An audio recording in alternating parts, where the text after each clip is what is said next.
मैं आग्रह जरूर करूंगा कि आप जो है सब लोग यहाँ पुआ खाकर ही जाने वाले हैं, ऐसा निवेदन है।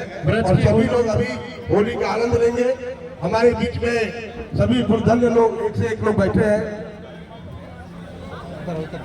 आप ढोलक कहाँ है? ढोलक है? ढोलक है? लाइए। है ढोलक है? एक मिनट सर, ढोलक एक मिनट। मैं आग्रह करूंगा माननीय मंगल पांडे जी से कि आपका ढोलक भी काफी वायरल हो रहा है, तो ढोलक जो है ये आ गया है। और ब्रज की होली के लिए जो लोग आए हैं उन मिथिला के कलाकार जो है वो आ जाए स्टेज पर। ब्रज की होली और मिथिला कलाकार सब स्टेज पर आ जाए। कलाकार बंधु ध्यान दीजिए, अभी माननीय मंगल पांडे जी हमारे ये उनका ढोल भी